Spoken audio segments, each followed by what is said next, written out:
Hello, my name is Meredith. I am a writer and a scientific researcher, and today I am going to be talking about the 24 books that I read in 2022 and rating them based on my enjoyment.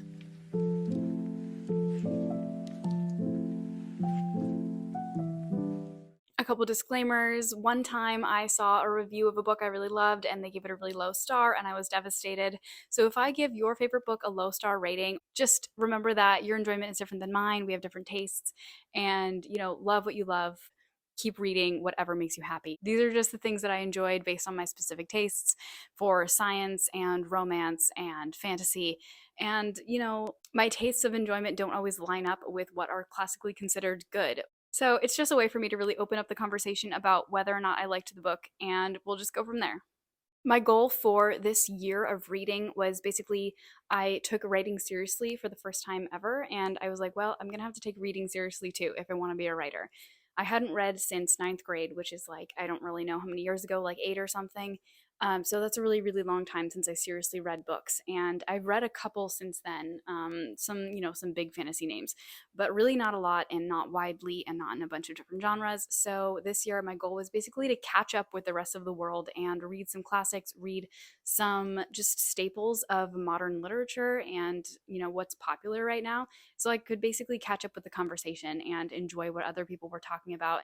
And also just get myself back into reading after I'd been in like an 8-year slump. So that's what I did, and I feel like I did a really good job of it. So here are all of the books that I read in 2022.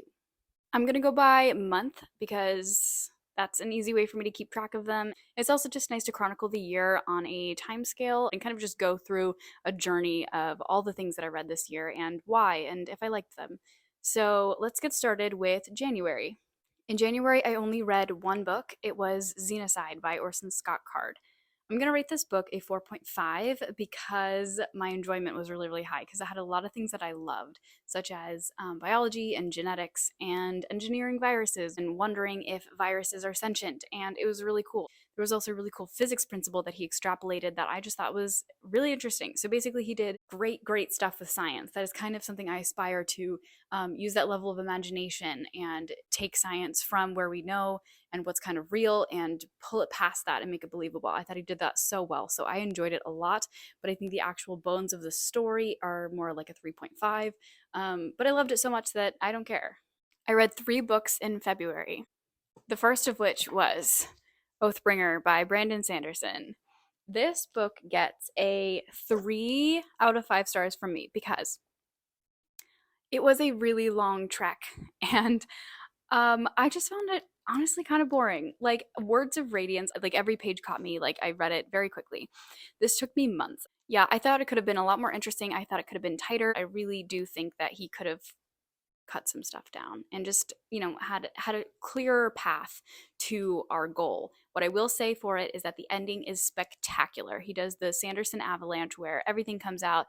There's crazy new applications of magic and of what we see of the character growing and interacting with the magic based on their character arc, and which is really cool. So the ending is like probably worth the trek through this book, but my enjoyment of it was pretty low, especially compared to Words of Radiance. So yeah, I give it a 3, but it's also a Sanderson novel, so I am very partial to this book even though I give it a low rating.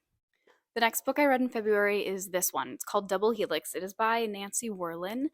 This book is a surprising book. It's not sci-fi, so it's set in the real world, but it's an extrapolation of genetics and genetic engineering that probably could exist in this world. I'm being honest with you here, but our ethics laws prevent that from happening. So it's an interesting story about a scientist doing genetic engineering on human embryos and about a kid finding out kind of his heritage and how this relates to him.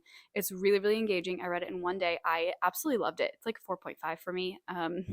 Yeah, honestly, one of my favorite books I read this year. The last book I read in February is called Strangers in Paradise. This is a graphic novel that has 6 different volumes. This is volume 1. It's called Pocket Edition 1, and it's by Terry Moore. I just actually fell in love with it. Like, I'd never read a graphic novel, but they're just really engaging and beautiful, and the story is really fun. There's poetry in it. It's just, it has a ton to offer, and I really, really, really wanted to read more graphic novels after this. And I'll probably go read the rest in the series as well. So this is a really fun book. I give it like a 4. I think I give it a 4. In March, I read 6 books because this was the first month in 2022 when I wasn't heavily drafting. So, March was the first month where I was editing my novel rather than drafting it. So, I had a lot more time for reading. And also, I wanted to jump into some writing craft books to help me out with the editing process. So, I read this book, Intuitive Editing. This is by Tiffany Yates Martin. It says, A Creative and Practical Guide to Revising Your Writing. And I thought this book was just the best. It was really, really great. It had so many good tidbits. It really helped me get a foundation for what the heck I was supposed to be doing because I'd never edited a novel before. And I ended up rewriting the novel rather than editing it, but this still gave me a great baseline for like what I was looking for, what kind of things to revise. I give this a 4.5 or maybe like between a 4 and a 4.5. Next book I read in March was The Starless Sea. This book I give 2 ratings, and I cannot not give it 2 ratings because I rated on 2 things. Number one, the story, the plot, and the character. And number 2, the concept. So I give the plot and the characters a 2 out of 5 stars because, like, I think we can be honest about the fact that it does not have a clear plot. It has definitely a driving mystery of this guy finding out what's going on with this weird book at the beginning of it. But the character himself is really, really cardboard. We don't find out anything that he like really is passionate about. We don't find out anything about his actual goals or desires in life. It also has insta love, which I just find like not very satisfying, and we don't have deep character interactions, and so it's just it was not satisfying on a story level or a character level, which I feel like is really, really important to a book. But then this book is also weird because concept wise, it is a 5 out of 5 stars. Like, it is an insanely good concept. Probably my favorite concept that I've read this year about, this underground library and like a city of libraries and kind of the decay of it. It is a fascinating, like, mystical, whimsical, gorgeous read. I'm in a weird place with this book. I'm so glad I read it, but man, if it had just like really had some character and plot work, this would have maybe been my favorite book ever. So, but it wasn't. It can't be because I don't like the character or the plot. So it's gonna have to be about a 3 if we average those. The next 2 books I read in March are Dance of Thieves and Vow of Thieves. It's like a romance fantasy duology. Um, it's so much fun, but also super fluffy. I give it a 2.5, just like on basic, like how good it is, maybe a 3. But the thing is, the romance was enemies to lovers, and it was so good and so captivating. So if the characters are so good and their relationship is so good that you can actually get me to bypass bad world building and like really subpar story, then you've done something special. And I don't really understand it, but I really like the book. The next book I read in March was The Magician's Nephew, obviously part of the Narnia series. I don't really know why I picked this up. I just had never read it and was like, you know what, I probably should. It was like maybe 3.5 on my enjoyment personally. But it was really great to know the origin story of everything. And so I feel like it just kind of filled in a knowledge gap that I'd had. The last book that I read in March is Save the Cat Writes a Novel. Yep, I read this in March this year, and this pretty much changed the game for me. I was really resistant to it because it was so popular, and then I eventually was like, you know what? Maybe it's popular for a reason, and it was. So I give this book a 5 stars. And maybe it's just that I give the method a 5 stars, but you know, I'll give the whole book a 5 star as well. Go read this book. I read 2 books in April, and the reason for that is that I was rereading my own book, and so I have included that in this 24 books because it is 400 pages long of a Google Doc page, single spaced, and it is also 214,000 words. So that is a book if I have ever heard of one. Not necessarily a good one, but a book. So I printed it out, and I'm showing you the back because the cover is embarrassing. But yeah, it's like insanely thick, and it took me like a couple weeks to get through it and to take notes and everything. But it was a really, really fun read. Enjoyability, maybe 4. I enjoyed it. There were a lot of really fun scenes. Story wise, actually, like how good it is, I give it a 2. It is no better than a 2 because it has no structure. There's very little character development that is actually like the way character development is supposed to be done. But I had so much fun writing it and so much fun reading it that, enjoyment wise, it's up there. The other book I read in April is called Stardust. So it's by Neil Gaiman. There's a movie called Stardust based off of this book. and it is a lovely, lovely movie. One of my favorite movies probably of all time. But this book, I was expecting like, okay, if the movie's so good, the book can't be too much worse. But it actually is not very good. And I don't really understand it because this is the source material. But what they did in the movie is they actually wove together all of the loose threads and the random happenings that Neil Gaiman just inserted into this book, and they wove it together into like this one gorgeous tapestry. I'm gonna give it a 2.5, but I enjoyed it. It was just very disappointing. It was like, wow, the movie was so much better, and when do you get to say that? Like, almost never. For the month of May, I read only library books. So the first one is one that somebody suggested that I read. They thought it was really cool. So it's called Crossings.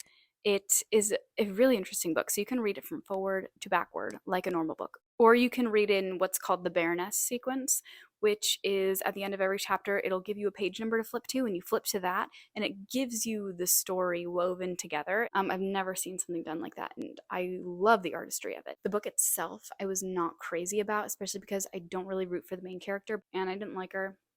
She had a cool goal, but then she just like kind of gave up on it, so I would give it like a 3. I'm tempted to give it lower, but I think the concept was so cool that it raises it up a little bit, so I'd land on a 3 with Crossings. The next 3 I'm just going to do all together. So I read the Poppy War series. Really fun read. So the Poppy War, I give a 3.5 overall for the series, and that's for a couple reasons, but let me talk about why I liked it a lot first. Number one, it was like nothing I'd ever read before. I don't think I've read anything that's fantasy that's Asian inspired. And so it's like this really interesting like parallel and map on to the history of China, Korea, and Japan, and also the US. So the world building is so phenomenal. And obviously, there's just so many historical parallels that it's also educational. It's just very believable, awesome world building. The character herself, the main character, Rin, I just didn't really believe in her. I didn't really like her very much, but I enjoyed the series anyway for a lot of other redeeming factors. I really, really liked the second book the best. I don't really know why. I think there was just a lot of good character growth in the second book that I really enjoyed. The first book I liked a lot, but I don't like the magic school trope as much. So my husband really likes the magic school trope, and so he really enjoyed that book because of that. And so I think a lot of people really love the first book. I liked the second one the most. And then the third one I thought was just kind of like dry and really depressing. And yeah, I didn't find it as good as the other two. So I was just really happy to have read the Poppy War. But I do wish that I liked the character better. Kind of sad. So I only read 2 books in June, one of which was the third Poppy War book, so I'm gonna skip that. The other book I read in June was called Annihilation. So I had seen the movie called Annihilation, and it was a very bad movie. It was genuinely terrible, but it had some of the coolest ideas that I had ever seen about biology and genetics. I believe the whole story is a metaphor for cancer, which is really just fascinating. But because I found the concept so cool, but the movie executed so poorly, I was like, I have to read the book. I have to figure out what the source material was and, if that redeems it. And let me tell you, it did. I loved this book. This is one of my favorite reads all year. I give this like a 4.5. I would call it biological horror. Like there's a zone of the country where genetics are mutated, and there are just mutated things there, and people don't come back from it or come back weird, and it's just really creepy. The imagination of this author was so phenomenal. So I loved that book. 4.5, one of the best reads of the year. I read 3 books in July. So first of all is 1984 by George Orwell. I thought I would give it a whirl.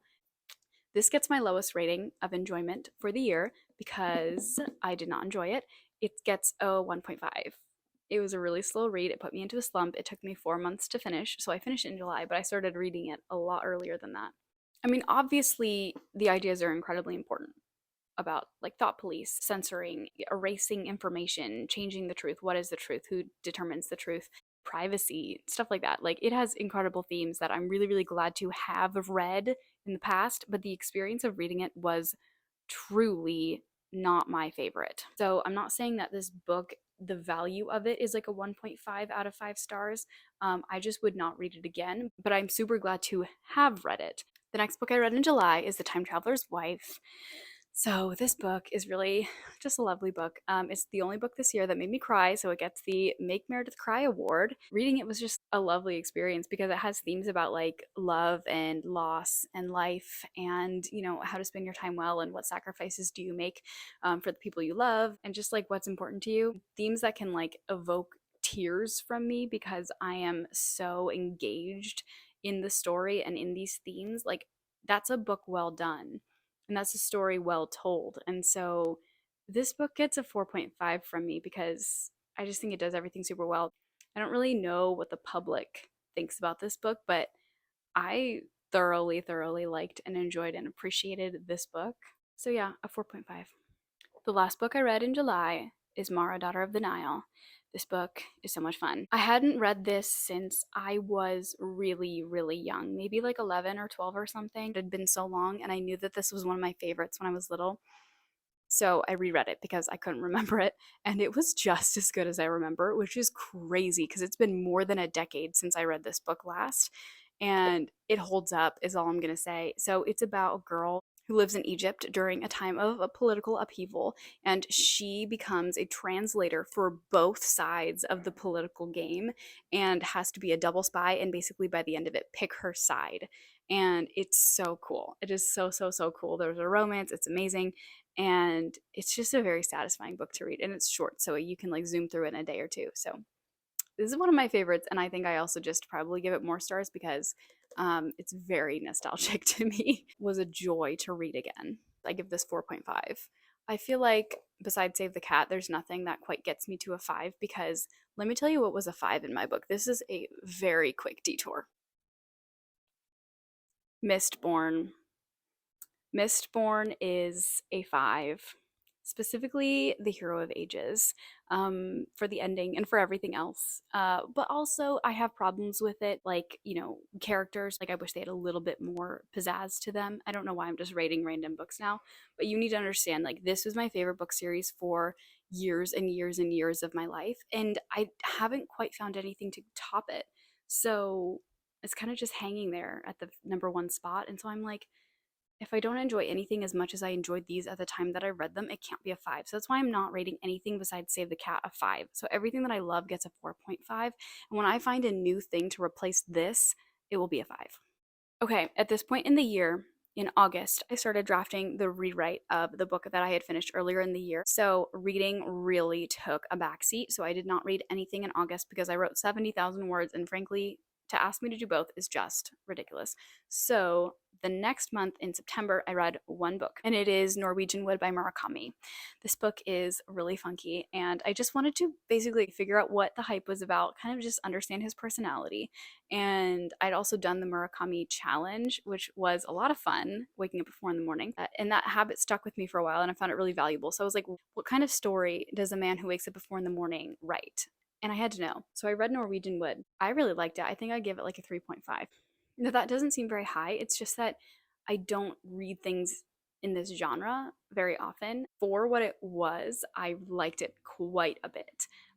It had some really weird stuff in it, but that's just kind of par for the course with Murakami. There's some dark themes, there's some sex scenes, but overall, it's a really cool book. And the character I thought was flat, but then it turns out he's actually just having some emotional problems processing trauma. And it makes sense by the end why he's a flat character. It's not the same as the Starless Sea, where he's just actually a flat character. There's a lot of growth and just life themes. And so I really enjoyed it for what it was, and really glad to have read it. And I probably will read more Murakami in the future. So this is something I'm really happy to have adventured into. In October, I was finishing that novel that I had started in August and then plotting my NaNoWriMo novel, so I did not have a lot of time for reading. But I did read one book, which was Where the Crawdads Sing. My enjoyment of this book was probably about a 3.5 because the story itself, I give a 4.5. But the book, I had just watched the movie, and the book was so similar to the movie that I basically didn't really get anything more out of it than the movie. So I was like, oh, I'm a little bit bored because I just saw this. Like, I can see the movie playing in my head when I read the book. If I had read the book without the movie, it probably would have been like up to a 4.5. But I'm going to give it a 3.5 just because I was like, this is repetitive. If that makes sense. But great book. You should read it or watch the movie. I read one book in November and it was the Snowflake Method, and I read it in like one afternoon, so I did very little reading that month. But the Snowflake Method is fun. I'm going to give it a 3 because I don't think it's that useful. I think you need to pair it with other methods. It had some things to contribute to my writing craft knowledge that I didn't know before, and so I really appreciate that.